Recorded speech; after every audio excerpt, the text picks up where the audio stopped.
Entonces, bueno, la clase anterior, lo último que alcanzamos a ver, antes de hacer el repaso, no sé si se acuerdan, porque fue 2 clases atrás, vimos condensadores, vimos una aplicación de lo que había sido el campo eléctrico, el potencial, todos esos conceptos que vimos en algún minuto y introdujimos el concepto de esta constante que está asociada a los condensadores, que es la capacitancia.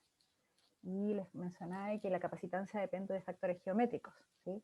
Viene de fábrica, es como cuando uno compra eh, una ampolleta y dice el voltaje, o sea, el potencial, digo, la potencia, digo, la potencia, 5 watts, 10 watts, no sé, algo del estilo. En este caso, los condensadores, cuando uno los compra en las tiendas, lo que viene es un número que es la capacitancia, que las unidades son en faradios. Y los condensadores lo que vimos es que permiten almacenar energía. Esa es una de las características que tienen. Pero bueno, en realidad cuando veamos circuitos vamos a ver que los condensadores al final es casi como que tuviésemos una fuente potencial. Eso es lo que hace un condensador, uno acumula carga en el condensador y después la utiliza. Entonces es como una especie de fuente. La diferencia con las fuentes tradicionales que uno conoce, que son cuando se enchufa a la red eléctrica domiciliaria, es que, claro, la forma en que entrega esta diferencia de potencial, o una pila, por ejemplo, que es una diferencia de potencial continua, que tiene los 1.5 volt de la pila, por ejemplo, la AA, en el caso de los condensadores, lo entrega no de una manera constante, sino que como que va decayendo en el tiempo. Entonces, es casi como una forma de almacenar energía y liberarla de alguna forma controlada. Eso es lo que hace un condensador. Y el campo eléctrico es efectivamente donde se acumula la energía. En el campo está, en el campo eléctrico, entre las placas, con el ejemplo que vimos que eran placas paralelas, es donde está la energía.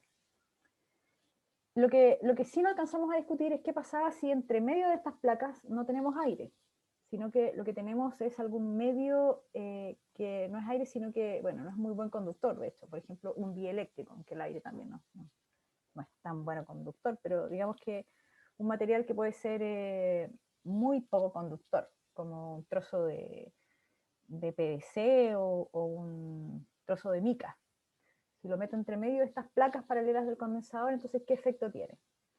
Y eso, bueno, para entender lo que sucede, tenemos que primero hablar, los dieléctricos ya sabemos que no son muy buenos conductores, ¿sí? Los electrones están muy ligados a los núcleos atómicos. Entonces, cuando el material se somete, por ejemplo, a una carga, se acerca, lo vimos cuando iniciamos el curso, entonces se produce una polarización de la carga en el globo. Por ejemplo, en el material que es dieléctrico, que era goma, se reordena la carga, hay una orientación que aparece, pero no es una carga inducida, sino que siempre siguen pegados los electrones a los átomos. Y bueno, los condensadores en general normalmente tienen entre las placas conductoras un material que es dieléctrico, están separadas. Por un lado, ese material dieléctrico lo que busca hacer es que las placas conductoras no se toquen entre ellas, porque si se tocan, se descargan, ¿sí? Piensen que un condensador, por definición, es un material que tiene bueno, si es un condensador plano, dos placas, una cargada con carga positiva, por ejemplo, más Q, y la otra con menos Q. Entonces, si se tocan entre ellas, estos materiales conductores van a descargarse, va a haber una transferencia de carga, va a quedar neutro eso al final, ¿sí? Y para evitar eso, entonces se le mete entre medio un material dieléctrico que evita que haya ese traspaso de carga. Pero además, ese dieléctrico que se mete entre medio tiene otra función adicional, que tiene que ver con la diferencia de potencial que genera y también con la energía que es capaz de almacenar el condensador. Entonces, eso es lo que vamos a ver ahora. ¿Qué efectos tiene meter este dieléctrico entre medio de un condensador? Cuando tenemos entonces, este es un condensador de placas planas, acá. Entonces, bueno, aquí nos saltamos una etapa del proceso, ¿ah? Porque aquí ya está cargado. Pero imagínense que lo conectamos a una fuente. Eso significa una fuente, puede ser una pila, una fuente de potencial, no sé. lo conectamos. De manera que quedó, bueno, esta es una notación que vamos a ver más adelante de nuevo, pero esta es una fuente que provee de una diferencia de potencial, y este lado es positivo, la línea más larga se entiende que es positivo, y la línea más corta es el lado que está potencial, que puede ser cero o negativo. Entonces cuando conecto estas placas a esta fuente, en algún minuto las placas van a quedar cargadas, como está acá. Una va a quedar con carga más Q, o bueno, o distribuida en la superficie como más sigma, y la otra va a quedar distribuida en la superficie como menos sigma. Y ahí están las placas cargadas. Entonces, después que quedan cargadas las placas, ¿yo qué hago? Desconecto la fuente. Corto los cables y saco la fuente. Y tengo entonces las placas cargadas. Cuando ya tengo las placas cargadas, tengo entonces un campo eléctrico que va de más a menos. Ese ustedes lo calcularon. ¿Cuál era? Se superponía el que produce la placa de la izquierda, que era sigma partido por 2 epsilon 0, y el de la izquierda, que es menos sigma partido por 2 epsilon 0. Pero los dos apuntan en la misma dirección. Entonces, como apuntan en la misma dirección, es sigma partido por epsilon 0, se suma. Entonces, después yo vengo, una vez que ya está esto con cargado, agrego entonces material dieléctrico, lo inserto entre medio. Ese pedazo de mica, de PVC, de porcelana, un material que no conduzca bien, entre medio de las dos placas conductoras. Bueno, ¿y qué sucede? Lo que va a suceder es que si yo hago un análisis como, déjenme hacerlo aquí más grande, claro, el campo eléctrico aquí a la derecha, lo que sucede con el campo eléctrico es que el campo eléctrico va a polarizar el material. Este pedazo de mica lo va a polarizar. Y entonces, fíjense acá como esta especie, bueno, hay algunos materiales donde se alcanza a generar efectivamente un dipolo, pero si no, la nube electrónica se redistribuye. Tenemos menos y más. Tenemos una especie de átomos, este átomo con las cargas ahí organizadas, digamos, en la dirección del campo, que se van alineando. Fíjense que todos sumados ahí van con, al final si uno lo considera como una sola distribución, tiene carga menos hacia el lado izquierdo y carga más hacia el lado derecho. Eso solamente tiene que ver con la polarización del medio, del dieléctrico que está entre medio. Entonces, cuando eso sucede, acá en este tercer dibujo, esas cargas están generando un campo, porque tengo toda esta estructura de cargas polarizadas, menos por este lado y más por este lado, si lo tomo como un todo. Entonces, al final lo que tengo, fíjense, es que tengo cargas negativas a un lado, producto de la polarización, y cargas positivas, que tienen la dirección contraria al campo que tenía originalmente las placas conductoras solamente, sin el dieléctrico entre medio. Entonces, ¿qué hacen esas cargas positivas y negativas al revés? Generan entonces un campo en la dirección contraria al campo de las placas conductoras, de las que estaban antes ahí. Y entonces aparece esta, bueno, de partida ya estaba, esta carga inducida, más y menos, estos signos acá, pero aparece un campo inducido, un campo que es más débil que el campo original, ¿sí? Que el campo generado por las placas conductoras, pero aparece igualmente un campo inducido en el medio dieléctrico. Entonces, al final, en este espacio entre medio tengo el campo original, que es este E0, pero además tengo un campo inducido, producto de estas densidades de carga superficial que se inducen en el dieléctrico, ¿sí? Esto es dentro del material dieléctrico. Y, claro, bueno, eso es lo que... Déjenme borrar acá esto. Entonces, si tenemos un campo que va hacia la derecha, que era el inicial, el E0, este E0 que está acá, y va hacia allá, y después se genera otro campo que va en la dirección contraria, E0 y L, vamos a poner, entonces este es el campo inducido. Entonces el campo que tengo en total en el sistema, este campo E que aparece aquí, va a ser una fracción de lo que era el campo inicial. Para saber qué fracción era, es que uno hace esta especie como de definición. Dice que el campo final es igual al campo inicial, pero dividido por un valor. Un valor que se llama, esto de acá es la constante kappa del medio, que tiene que ver con la permitividad del medio, y este valor de acá es un número que es siempre mayor a 1. Independiente del material que está, siempre es mayor que 1, ¿sí? entonces al final siempre vamos a tener un campo que va a ser una fracción del campo original que tenía cuando yo inserto este dieléctrico entre medio. ¿Cuánto vale esta constante capa? Insisto, es algo que es propio del material que estoy introduciendo y eso hace que esto sea una fracción. El final que tengo va a ser una fracción del inicial. ¿Sí? Entonces, como consecuencia, si yo tengo una disminución del campo eléctrico entre medio de las placas, yo ya sé que el campo eléctrico tiene una dependencia con el potencial, con la diferencia de potencial. Hay una relación que ya estudiamos hace tiempo de potencial a partir del campo eléctrico, entonces el potencial también disminuye entre las placas, de la misma manera. ¿Sí? El campo disminuye como capa y el potencial también original que existía entre las placas disminuye también como capa. Cuando uno inserta el dieléctrico, las cosas siguen siendo las mismas fórmulas que antes. Recuerden que cuando tenemos un condensador teníamos que, por ejemplo, el voltaje era igual a Q partido por C. Teníamos que la energía, por ejemplo, era un medio C por delta B cuadrado. Siempre digo se carga aquí, pero bueno. Tenemos varias expresiones que son de energía, de potencial, que están asociadas al condensador. Estas cosas siguen siendo igualmente válidas. El potencial sigue dependiendo de la carga y sigue siendo inversamente proporcional a la capacitancia, independiente si yo coloco o no un dieléctrico entre medio. Ahora vamos a ver en las próximas diapositivas cuáles son las precauciones que tenemos que tomar. Pero bueno, eso sigue siendo válido. Entonces, el campo disminuye y el potencial también disminuye. ¿Profe? ¿Sí? ¿Sí, Daniel? ¿Puedo volver un poquito? Es que tengo una duda, porque ¿Sí? el campo eléctrico inducido, ¿por qué no podría ser igual al campo eléctrico anterior o incluso mayor y hacer que cambie la dirección del campo? No, o sea, a ver, es que va a depender del material. El material podría ser, o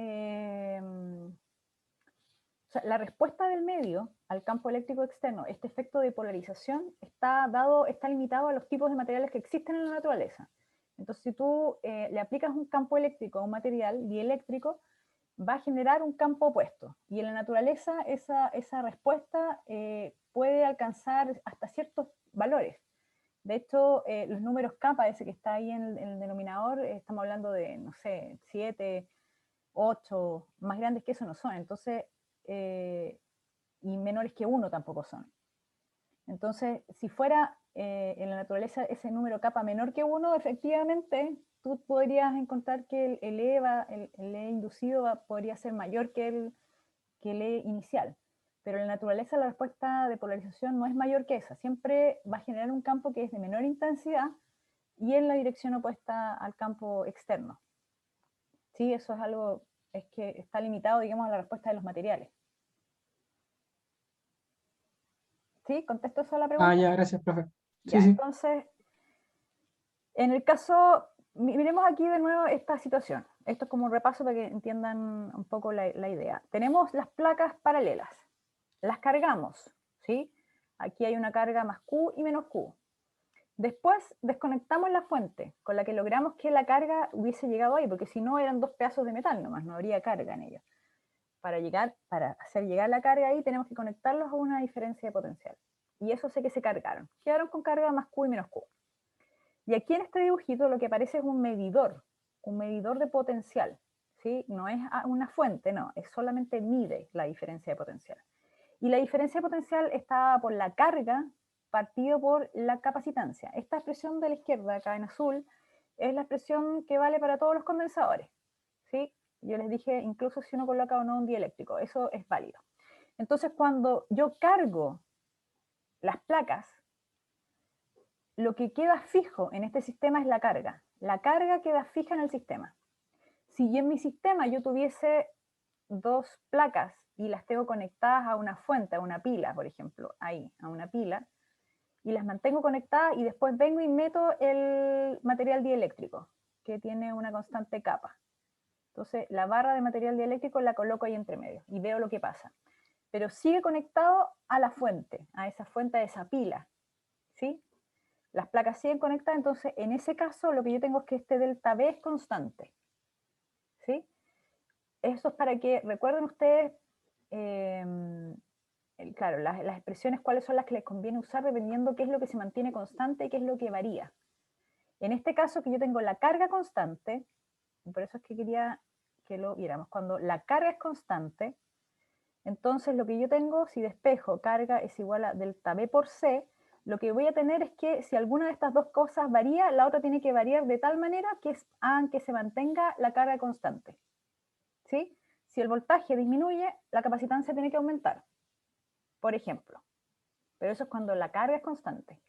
Si, como en esta situación de arriba, lo que yo mantengo fijo es el delta B, entonces la carga y la capacitancia son las que van a variar de tal manera que, bueno, en este caso como una división, si la carga aumenta, la capacitancia aumenta. Si la carga disminuye, la capacitancia tiene que disminuir para que el delta B se mantenga constante.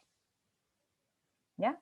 Eso es algo que tal vez como uno lo ve así en una ecuación, no lo alcanza a entender muy bien, pero bueno, se los hago ver porque vamos a hacer algunas actividades conceptuales donde vamos a analizar si se logra entender entonces el concepto de qué es lo que queda constante en estos sistemas, porque es en el fondo como una especie de circuito, nos estamos adelantando lo que viene de circuito. Y bueno, acá en este sistema lo que queda constante es la carga. Entonces, como queda constante la carga, cuando yo coloco este dieléctrico entre medio, lo que va a disminuir, aquí meto el dieléctrico, entonces, bueno, ya sabíamos, el campo disminuye, el voltaje disminuye, y si el voltaje disminuye, voy a despejar, no sé por qué la borré, déjenme anotar acá. Entonces, carga es igual a delta B por C. Entonces, si en este sistema donde la carga está constante, porque ya fueron cargadas esas placas, si el delta B disminuye, porque meto el dieléctrico, yo les dije, el E disminuye cuando meto el dieléctrico, se reduce el campo, entonces por lo tanto el B también disminuye. Entonces, si esto se mantiene constante y esto disminuye, entonces, ¿qué pasa con la capacitancia del sistema? ¿Qué tiene que pasar con la capacitancia del sistema? Les pregunto a ustedes. Aumenta. Tiene que aumentar, exactamente. Tiene que aumentar para conservar esta carga constante que es con lo que parte el sistema original. Entonces, eso sucede. Si mantengo el fijo, entonces mi capacitancia va a aumentar. ¿Y cómo va a aumentar? Bueno, de hecho acá está escrito, o sea, la capacitancia que antes era 0 A partido por D, por estos factores geométricos, ahora va a ser lo mismo, la misma dependencia geométrica, área partido por distancia, pero va a depender de epsilon. Disculpa que salga una letra aquí que no es, pero es epsilon. La permitividad del medio, el epsilon. Y eso, claro, el epsilon 0 siempre es el epsilon en el vacío, la permitividad del vacío es mucho menor que la permitividad de cualquier otro medio material. Así que la capacitancia va a aumentar en este caso donde la carga es constante. Distinto es si mantengo el potencial constante. Ya, recuérdenlo, solamente sale de la expresión de condensadores en general. Y bueno, entonces tenemos inicialmente en las placas condensadoras teníamos este campo, lo dijimos, ¿no? Eso lo habíamos sacado incluso por Gauss, se podía sacar, o superposición directa, sigma partido por epsilon 0, porque se suman las contribuciones de la placa cargada positiva y la placa cargada negativa. Y después, si agregamos el dieléctrico, ¿qué pasa con Gauss? Ahí lo que tenemos entonces es este espacio ahí justo en el límite, haciendo un zoom, donde está la carga más o menos a un lado. Hacemos una especie de, ustedes pueden considerar un cilindro, si quieren un cilindro gaussiano. Aquí lo que voy a tener es que al lado izquierdo el campo es 0 porque estoy dentro del conductor. Al lado derecho es donde estoy entre las placas y donde existe el campo. Y lo que tengo es la densidad inducida en el conductor, puesto en la superficie del conductor. Esa es la que venía inicialmente, ¿no? Y además tengo la densidad de carga inducida en la superficie porque agregué el dieléctrico. Entonces, con Gauss lo que voy a tener es que el campo por el área, aquí piensen ustedes que tengo, a ver, voy a detenerme a hacer el dibujito, si esto fuera un cilindro, aquí en el dibujo no sale, pero si esto fuera un cilindro, entonces tendría el campo para acá, ¿cierto? El área para allá, el campo para acá, el área para allá, pero el campo a este lado es 0. Entonces, a este lado el E por A no aporta. Y en el lado derecho solamente donde queda un E por A, donde este es el E final del sistema, ¿sí? Todos los E que hay. Y el área, o sea, y la carga encerrada es la carga que está acá. Está esta área, que es la misma que está en la tapa, y lo que está ahí entre medio es sigma, y la otra sigma que es el inducido que tiene signo negativo, ¿cierto? Porque con ese que queda negativo acá la carga distribuida en esa superficie. Y partido por epsilon 0, eso es Gauss.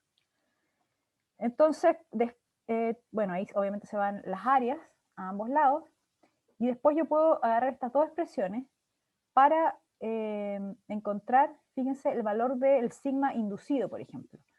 Si despejo el E acá arriba, simplificando las áreas, y lo reemplazo aquí abajo, y el E0 que está arriba, que es sigma partido por epsilon 0, llego y despejo a esta expresión. Sigma inducido es igual a esto que está acá. Entonces el sigma inducido, ahí alguien me preguntaba, esto también se conecta con el valor de capa. El sigma inducido, fíjense que podría llegar a ser, así matemáticamente hablando, podría ser igual al sigma que estaba antes ahí, ¿sí? El del conductor, cuando el kappa sea muy, muy grande. Pero en la práctica, insisto, el kappa no alcanza valores muy grandes. Entonces, ese es el valor de la densidad de carga inducida en el dieléctrico. Depende de la inicial y depende del medio dieléctrico, porque el kappa que está ahí, aquí voy a borrar estas anotaciones, el kappa en realidad se define como la razón entre la permitividad del material y la del vacío. Y esos son algunos valores, por ejemplo, en esta tabla, que muestran cuánto es en el vacío es 1. Entonces, si se fijan acá, el E del medio, si es vacío, es 0. Está bien, porque el kappa es 1. Pero este kappa en realidad no alcanza valores muy grandes.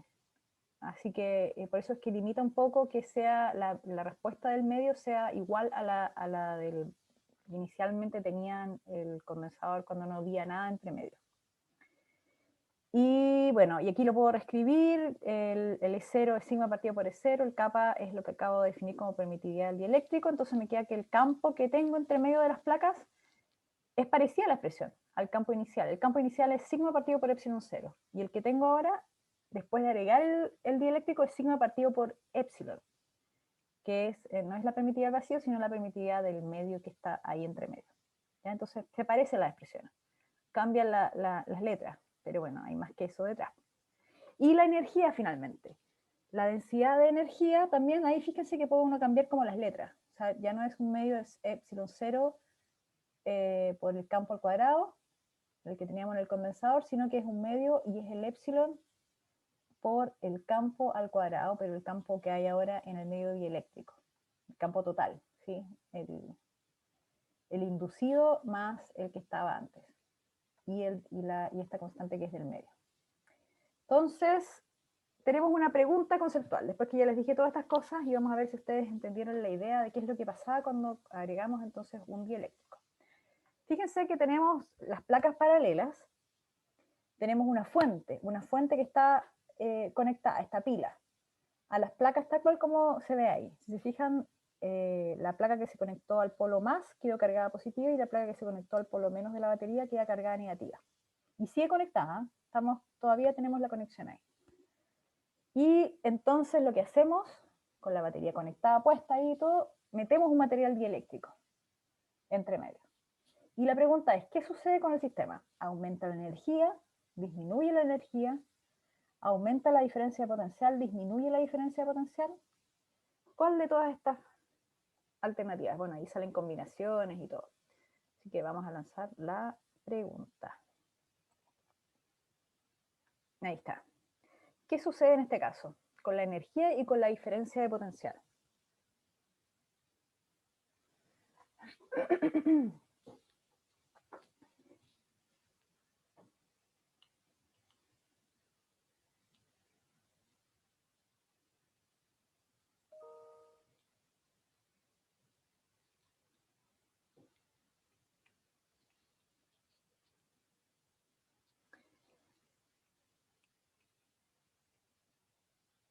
Es la diferencia de potencial entre las placas. Y bueno, la energía, recuerden que cuando hablamos de condensadores uno puede casi usar 3 expresiones de energía. La que yo les mostré antes era la densidad de energía, pero cuando se hablaba de energía en un condensador era un medio, y ahí, bueno, la combinación de cargas y puede ser con expresión en función de la carga, el voltaje, la capacitancia o la capacitancia y la carga. Entonces, hay tres expresiones que en realidad son válidas para energía en un condensador. Ya, uno más que bote para cerrar. Vamos, un voto. Ya, excelente. Vamos a cerrar. Bueno, la mayoría dice, les comparto el resultado, que es la F, que son la 2 y la 4, que disminuye la energía y que disminuye la diferencia de potencial. Bueno, aquí este ejercicio es como un poco medio pillo, ¿eh? Porque les preguntan algo con la intención de que se equivoquen, ¿sí? Porque les dicen, la 3 y la 4 les dicen que cambia, o sea, si aumenta o disminuye la diferencia de potencial. Y miren la configuración, miren el dibujo que está ahí, miren ese diagrama. Tengo el condensador y tengo la fuente conectada. La fuente, justamente, esta pila a la que está conectada, es la que provee la diferencia de potencial, ¿sí? Es la diferencia que hay entre estos dos terminales. Entonces, cuando yo la mantengo conectada, la diferencia de potencial, si yo la midiese acá, si yo midiese la diferencia de potencial, encontraría que esa diferencia es la de la fuente, ¿sí? Mientras yo tenga conectado esto a la fuente, mi diferencia de potencial va a estar fija, porque es la que está dada por la fuente. ¿Se entiende? Entonces, ninguna de estas dos es correcta, porque la diferencia de potencial está fija por la fuente. Si este ejercicio hubiese sido tal que se carga la placa conectándolo a una pila, como está aquí en el dibujo, pero después yo lo desconecto, ahí podría darse un efecto de cambios en la diferencia de potencial. Pero si está fijo, está limitado a esta diferencia que da la pila, así que no hay cambios. Y después dice, aumenta la energía almacenada o disminuye la energía almacenada. Bueno, para poder encontrar eso, lo que necesitamos es usar alguna de estas expresiones. Y aquí, bueno, la respuesta es que aumenta la energía. ¿Y cómo sé determinar eso? Bueno, la expresión de energía son tres posibilidades. Mírenlas acá.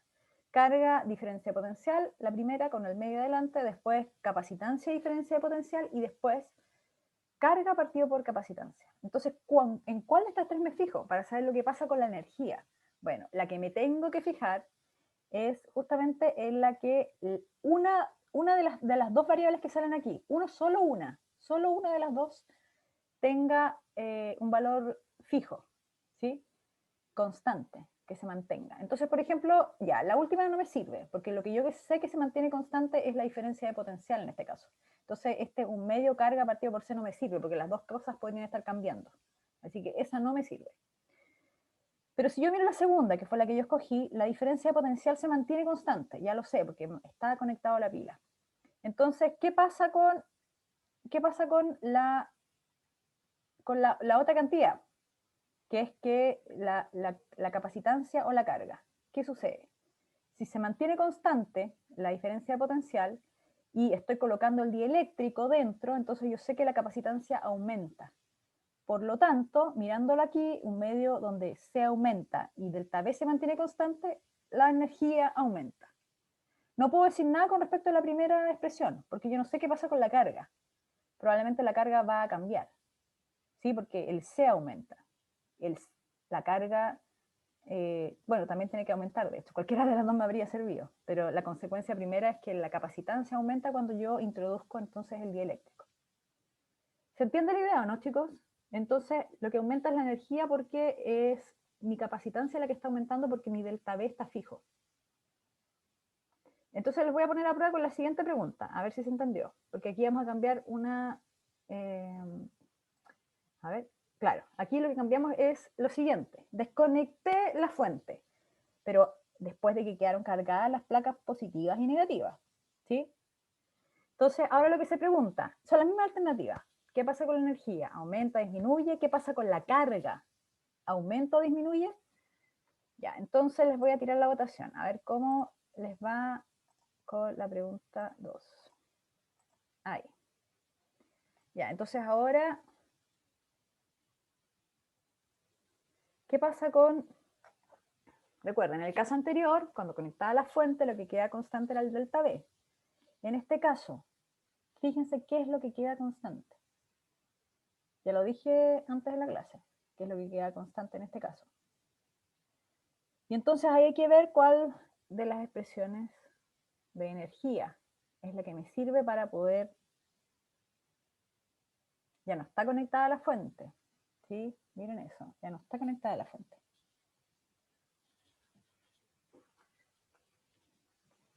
Uy, los veo indecisos. No hay mucho voto. ¿Qué pasó? Ya, ok.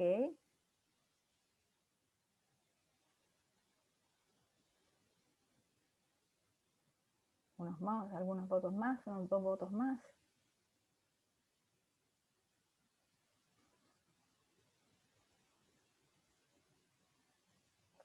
Uno más, uno más.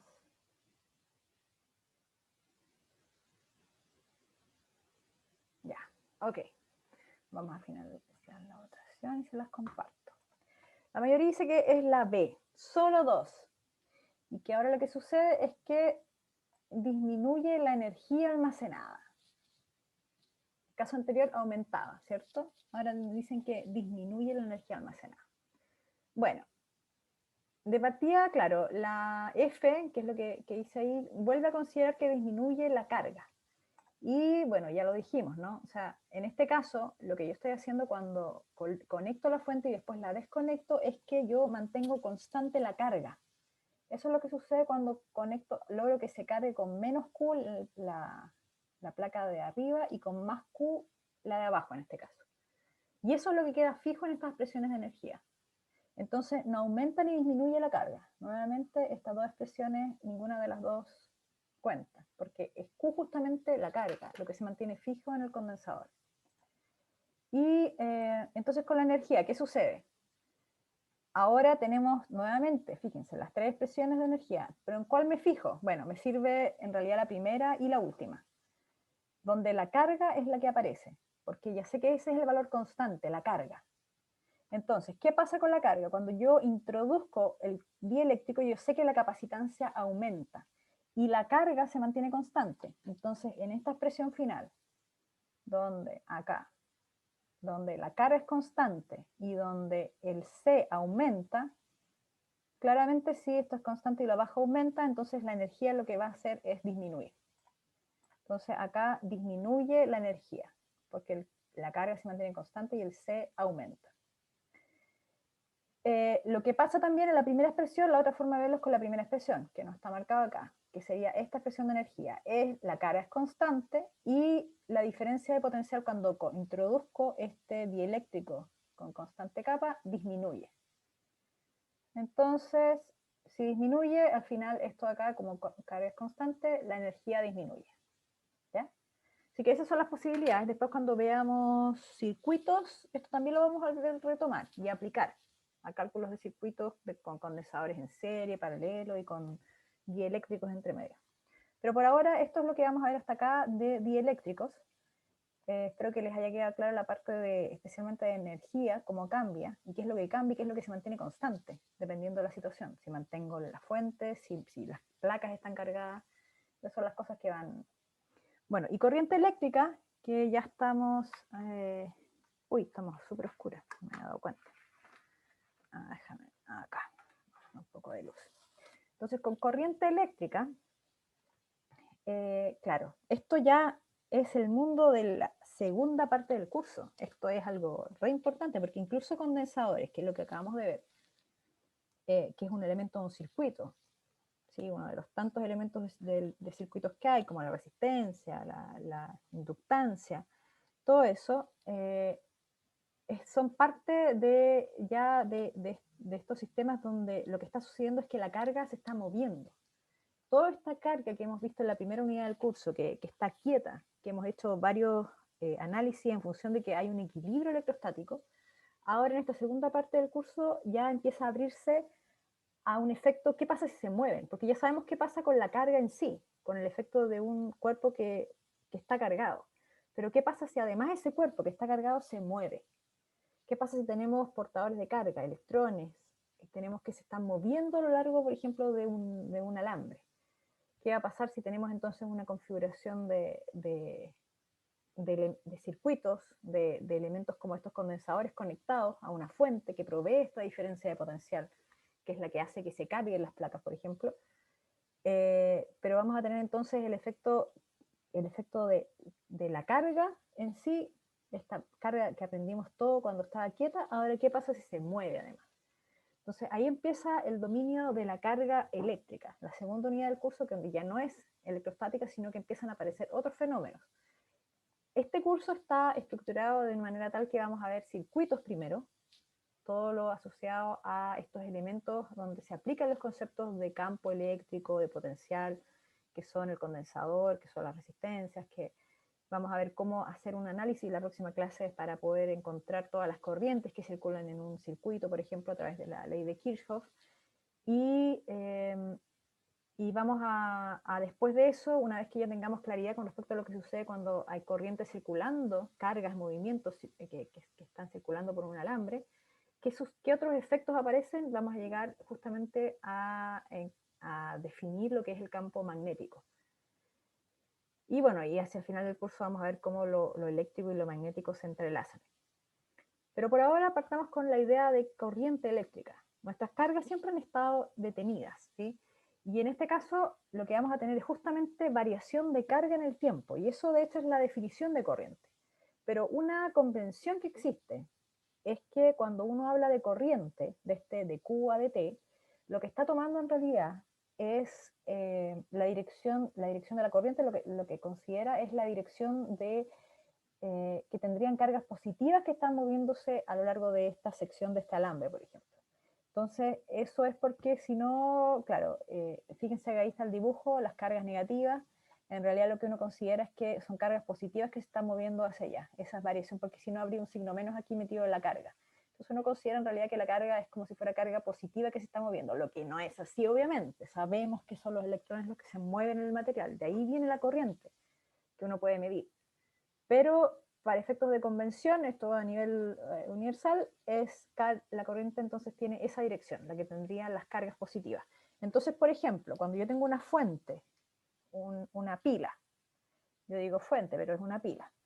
Si yo tengo una pila, por ejemplo, más menos, ¿sí? Aquí están los terminales, y yo le conecto un alambrito aquí, ¿sí? Entonces, bueno, y esto se puede representar por esta figurita. O sea, esto es como la misma representación de arriba. Tengo la pila y acá tengo la fuente. Esta pila me va a dar una diferencia de potencial y acá se le coloca el delta V a la fuente. Entonces la barrita más grande es más y la barrita más corta es menos. Entonces lo que uno considera es que la corriente acá sale del terminal positivo. Sale, circula para allá y entra por este lado acá. Entonces, más, menos, ¿sí? Que lo que tiene sentido si lo que uno está considerando es que lo que se está moviendo son cargas positivas, ¿no? Porque tienen más, entonces salen de ahí y llegan para la parte negativa. Si fueran cargas negativas se repelirían, ¿no? Entonces no, se mueven en esa dirección. Y bueno, y con esta misma idea del dibujo de abajo, entonces lo que tenemos es que la corriente siempre se mueve desde un extremo donde hay mayor potencial a donde hay menor potencial. Siempre esa es la forma en que circula la corriente. Cuando tenemos la pila y conectamos los cablecitos, siempre va a salir del terminal más al terminal y entra por el terminal menos. Eso es la convención que siempre vamos a utilizar, de circulación de corriente. Aquí en rojo, esas flechas que yo estaba dibujando, esto es la corriente que está circulando y que da la vuelta. Aquí obviamente que no dibujé el resto del circuito porque esto tiene que estar cerrado para que circule. Igual que aquí abajo, tampoco la dibujé, pero está cerrado porque si no, no circula. Entonces ahí va saliendo por donde hay un mayor potencial a donde hay menor potencial. Ahorramos acá. Entonces, cuando hacemos un análisis microscópico de lo que está sucediendo con las cargas, tomo esta sección, aquí como este cilindro del alambre, y tengo un montón de cargas, ¿sí? Recordemos que estamos hablando aquí de carga Q nomás, ya no distinguimos entre electrón ni nada, sino carga Q, se mueve con una velocidad promedio, que bueno, se habla de velocidad de deriva, pero aquí es la velocidad promedio con la que se mueven, porque igual van chocando, hay colisiones dentro del material, ¿sí? hay scattering, por eso es que los alambres se calientan cuando hay corriente. Es muy difícil tener un material que no tenga ese problema de, claro, de pérdida de energía asociada a colisiones. Entonces, en este caso, tenemos una velocidad promedio, y eso se llama velocidad de deriva. Y esta distancia que recorre acá, si yo quiero calcularla, entonces tengo velocidad por tiempo, ¿sí? Velocidad por tiempo, que es el tiempo que se demora en recorrer este pedacito de acá. Entonces, la carga total que tengo en este espacio donde estoy calculando la velocidad de deriva, es la carga por una densidad que es el número de portadores, el número de cargas por unidad de volumen. Por eso es que aparece N por A por delta X. A delta X es el volumen de esto que está acá, ¿sí? El área es la sección y aquí el largo del cilindro es el delta X. Entonces A por delta X es el volumen. Y N es la cantidad de carga partido por volumen. Entonces por eso es que me queda carga a un lado y carga al otro lado de la ecuación. Y entonces yo reemplazo el delta X que acabo de encontrar, que era B por dt, ¿sí? Densidad y ahí está, bueno, eso es lo que... Y esa es la carga total que encierro ahí. Y ahí entonces puedo determinar la corriente. ¿Cómo? Dividiendo esta carga por el tiempo. Entonces me queda que la corriente es la densidad de portadores, la carga, por la velocidad de deriva, por el área, por la sección. Fíjense que la corriente tiene que ver con la sección. La sección que tiene este alambre tiene que ver con la corriente. Y la corriente, esta variación de carga partido por tiempo, Coulomb partido por segundo, es ampere. Esa es la unidad con que medimos corriente.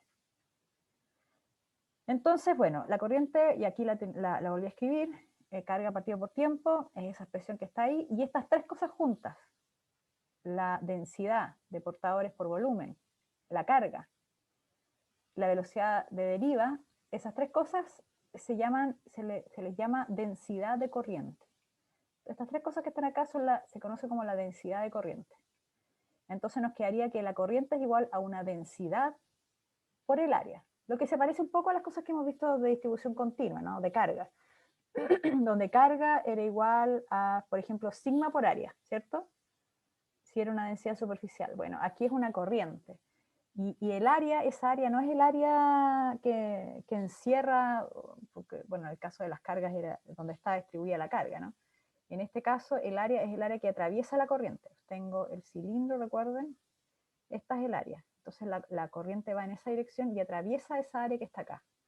Y esta es la densidad, ¿sí? Al final, densidad, si se fijan, para que estas dos cosas queden iguales, esto es análisis dimensional, pero para que estas dos cosas queden iguales, el J tiene que tener unidades de corriente partido por superficie, ¿sí? Unidades de área, para que queden a los dos lados corriente. Entonces igual es una corriente por área, por unidades de área. Bueno, ahí está la expresión abajo de lo que es la densidad de corriente. Ahí. Y bueno, haciendo un análisis de, aquí esto es aceleración, la ley de Newton nomás. Tenemos que, si consideramos la masa, por ejemplo, del electrón, la fuerza sería la carga por el campo. Tendríamos el menos por, bueno, la carga que es del electrón. Y la velocidad deriva aquí tendríamos el promedio de la aceleración por el tiempo promedio. La aceleración es un valor nomás acá, pero para sacar el promedio necesitamos sacar el tiempo promedio. Entonces quedaría esta expresión de velocidad por un tiempo promedio, con el menos adelante, y cuando entonces tenemos la expresión de densidad de energía, que eran estas cosas de acá, reemplazamos la velocidad de deriva dentro y nos queda, bueno, estas son varias ecuaciones al final. Lo importante de esto es que J se puede relacionar con el campo eléctrico a través de esta cosa que está acá, que es una densidad, que es, fíjense, es un tiempo, densidad, carga y masa. Todas esas cosas juntas que están acá, que dependen del material, es la conductividad que tiene ese sistema donde está circulando la corriente. Por ejemplo, la conductividad si es un alambre de cobre, del cobre. Entonces, esa es la constante de proporcionalidad. Y a esto se le llama la ley de Ohm microscópica, la ley que relaciona la densidad de corriente con el campo eléctrico. ¿Y a través de qué constante? A través de la conductividad donde está circulando la corriente. Entonces, esa es la ley de Ohm microscópica. Ya, y ahora, ¿cómo llegamos a la macroscópica? Porque queremos saber qué pasa en lo macro. Bueno, la densidad de corriente, acá tenemos la conductividad por el campo, esa es la relación que acabamos de encontrar, y el campo eléctrico lo escribimos en función del potencial ahora. Recuerden que el potencial es E por D, entonces, bueno, aquí el D es la distancia, el largo del alambre. Y entonces podemos despejar, escribir la diferencia de potencial, ahora expresándola en función del largo, del sigma y del área, porque recuerden que el J es igual a J por A, o sea, el J es igual a corriente partida por área, acá la expresión de la izquierda, ¿dónde está el colorcito? Está acá, ¿sí? Entonces esta la metemos ahí en ese, y entonces aquí podemos despejar para que quede voltaje en función de corriente. Quiero ver qué efecto tiene entonces el voltaje que aplico sobre la corriente. Y la relación de proporcionalidad está por esta cosa, fíjense. Eso que está ahí, largo, partido por sigma, por el área es igual a la resistencia. Eso es lo que se conoce como resistencia del material. La resistencia tiene que ver con la conductividad del material, pero también tiene que ver con aspectos geométricos, con el largo y con el área. ¿Sí? Esas dos cosas que son de la geometría, mayor sección, menor resistencia, por ejemplo, o mayor largo, mayor resistencia. Y esta expresión, después de haberlo reemplazado R por eso, es lo que se conoce como la ley de... A través de irme de vuelta ahí para no borrar todo. Déjenme, ¿se puede borrar aquí? Deshacer, ahí sí. Claro, la ley de Ohm macroscópica. Entonces, la ley de Ohm dice que la diferencia potencial es igual a I por R, o que la resistencia es igual a la variación de potencial partido por I, como lo quieran decir ustedes. Pero finalmente, el valor de resistencia depende de cosas geométricas y de la conductividad del medio, del alambre donde está circulando la corriente. Entonces, las unidades de la resistencia es en ohm, voltaje partido por corriente, la unidad es ohm, y la idea acá es similar a la idea de la presión y el agua, ¿sí? Siempre hay analogías con la corriente con el agua, de hecho. Las variables son el delta V en el caso de la corriente, en el caso del agua pasa a ser la presión. Entonces, por ejemplo, en este recipiente donde está el agua y la presión atmosférica es la que hace que está aquí arriba, en el tope, digamos, del recipiente. La presión atmosférica es la misma. Y tenemos dos agujeritos de distintos tamaños, que para efectos del caso eléctrico son distintas resistencias. Entonces tenemos mayor o menor resistencia y tenemos mayor o menor corriente, que en este caso es salida de agua, ¿sí? Entonces cuando tenemos, en el caso eléctrico, un mismo voltaje, mantenemos el voltaje, que en este caso sería mantener la presión, tenemos entonces que quedaría I por R, la presión eléctrica, entonces sería que si yo aumento la corriente, aumento la resistencia, disminuye la corriente, para mantener constante el delta V. A ver, lo voy a escribir acá para que no entiendan lo que estoy diciendo. Delta V es igual a I por R. Si yo mantengo el potencial constante, como la conexión a la pila, ¿se acuerdan? Y yo aumento el R, la única forma que esto se mantenga constante es que esto disminuya, ¿sí? Si yo aumento el R, para arriba la flecha, si yo aumento el R, la corriente tiene que disminuir para que esto se mantenga constante. En el caso del agua, la presión es la misma porque acá arriba la presión atmosférica es la misma. Si yo aumento, fíjense acá, si yo aumento la resistencia, como haciendo el agujerito más pequeño, la corriente es menor, la que sale de agua, flujo de agua. Si yo aquí hago la resistencia más pequeña porque hago el agujero más grande, entonces lo que voy a tener es mayor corriente circulando. Es un poco la misma idea con el caso eléctrico, ¿sí? Tiene su... Hay que tener cuidado con la comparación, pero bueno, para esto al menos sirve. Y bueno, y el cuerpo humano, ¿no? La ley de Ohm y el cuerpo humano. Claro que sí, pues. Sucede que... ¿a quién no le ha dado la corriente, no? Espero que ninguno les haya dado muy fuerte como para quemarlos o causarles daño, o que hayan tenido experiencias traumáticas con esto. Pero, claro, cuando uno le da la corriente, o sea, uno dice le da la corriente, y efectivamente está bien usado el término, porque la corriente es lo que es relevante a la hora de cuando uno tiene estos shocks que pasa la corriente a través del cuerpo, ¿sí? Tiene que ver con la resistencia. La resistencia, para que se hagan una idea de los órdenes de magnitud, cuando nuestra piel está seca, nuestra resistencia es gigante. Fíjense aquí que son varios órdenes de magnitud versus la que uno tiene cuando está mojada la piel. Y más aún si está mojada con agua salada, que es mayor, le agrega mayor conductividad a la piel, al medio, que es la piel, por donde circularía la corriente. Entonces, en este caso, si uno mantiene, dependiendo de los voltajes que uno esté aplicando, uno podría tener distintos efectos y distintas corrientes. La corriente es la que hace que uno sienta más o menos efectos en el cuerpo. Y si la corriente es pequeñita, fíjense acá que son fracciones de amperes, muy pequeños. Yo siento cuando hay un poquito de corriente. Hay gente que la siente cuando hace la prueba, incluso con la pila. Con la pila, con los dedos mojados que yo les dije, ustedes pueden sentir un poco ahí que se calienta y que sienten algo, y eso es porque están tratando de circular la corriente a través de sus dedos, de su mano en realidad. Y ahí sienten algo.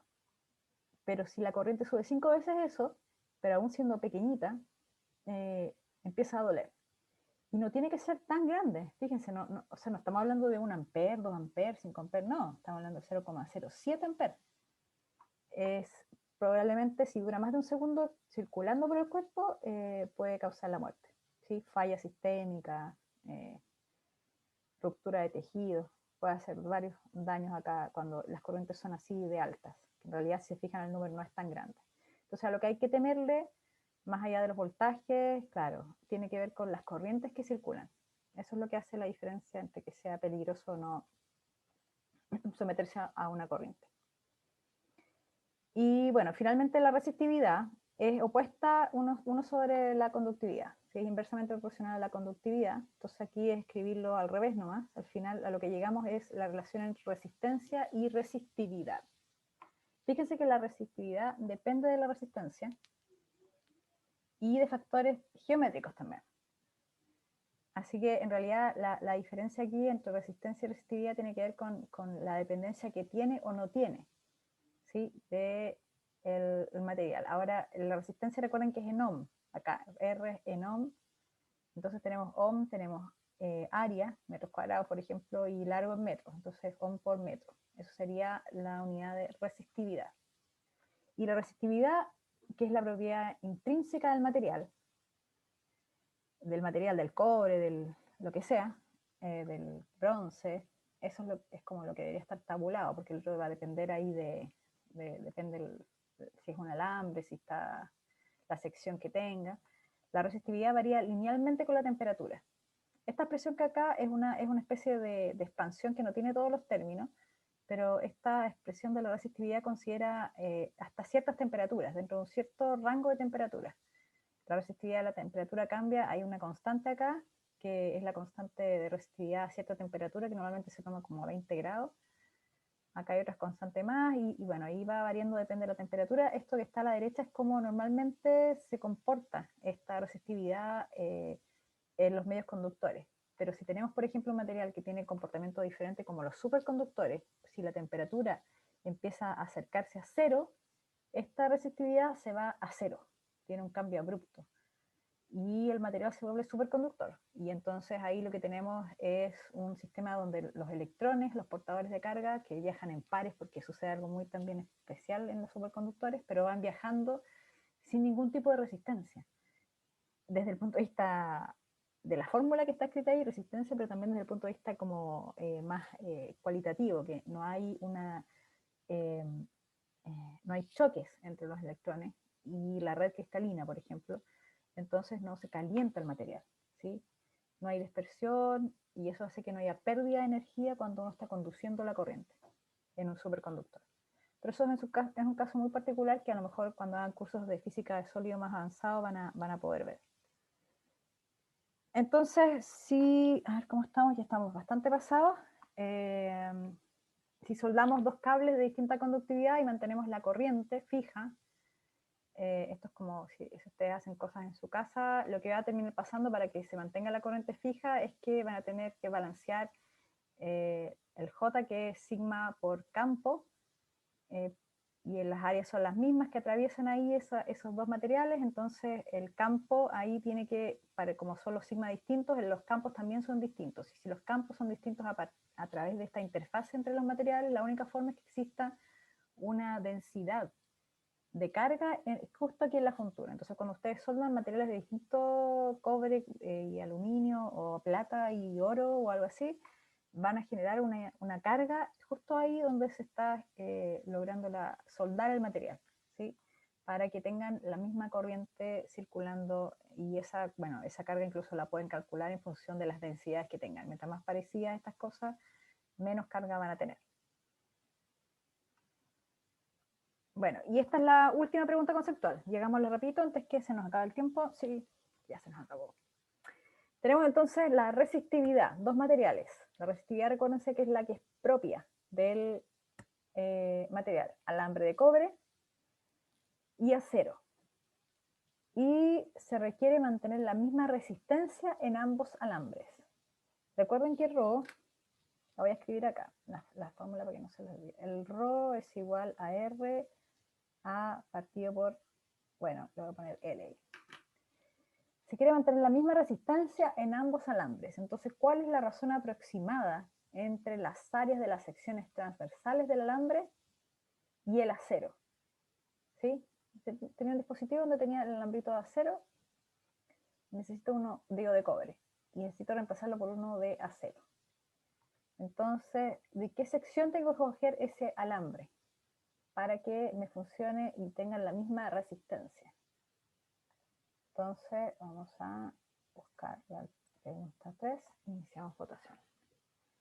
Entonces, ahí tienen la expresión, es aproximada, porque ahí van a tener que, bueno, la palabra lo dice, ¿no? Aproximar.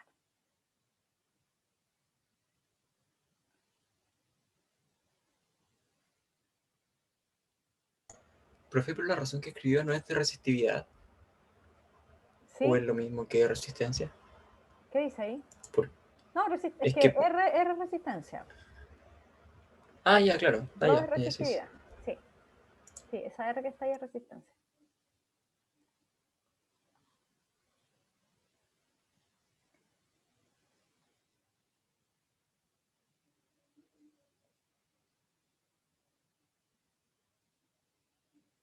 Me parece que están bien porque la mayoría de las votaciones... Ajá, ajá.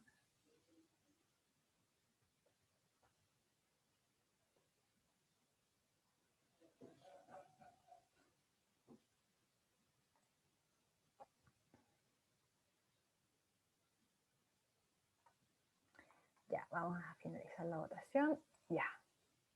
Porque me gustó lo que veo. Entonces, la mayoría, el 67% dice que es la A. Ya, y eso está súper bien, es perfecto. El RO acá, la idea es mantener el mismo R. Entonces, yo quiero mantener el mismo R y además el largo es el mismo.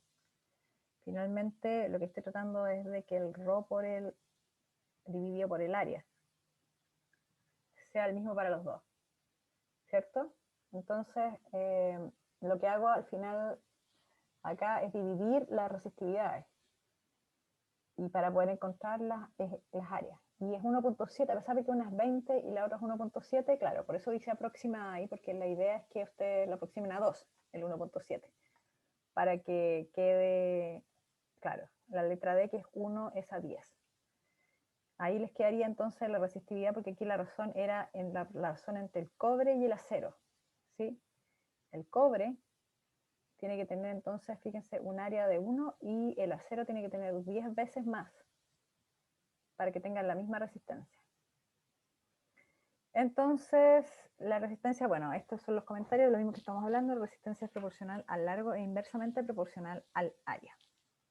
De ahí es donde viene entonces inversamente proporcional al área. Por eso es que queda al revés la expresión, a ver, no es la letra A, que es 10 a 1, sino que aquí la idea es que sea un área mayor, porque es inversamente proporcional al área. Bueno, y eso, había otro problema colorativo, pero se nos pasó el tiempo. La idea es que la próxima clase lo que vamos a poder revisar es los conceptos de resistencia, corriente, aplicadas entonces a un sistema donde ya las cosas están siendo más dinámicas, que es un circuito. Vamos a conectar los elementos del circuito y vamos a ver qué es lo que sucede y cómo se suman los elementos, qué pasa con las resistencias, qué pasa no sé si vamos a alcanzar a ver condensadores la próxima semana, tal vez la siguiente. O sea, la próxima clase, sino que la siguiente. Vamos a empezar a ver lo que pasa con los condensadores, que son los otros elementos que bueno, ya los conocen bien, qué pasa con los dieléctricos, pero yo les dije que se comportaban como una especie de fuente que se podía aprovechar la energía en forma controlada cuando se descargan, bueno, o cuando se cargan. Así que eso es lo distinto que tienen de las fuentes normales. Y nos vamos a meter entonces lleno a circuitos. Yo no sé si en el colegio ustedes han tenido circuitos, espero que algo de circuitos hayan hecho.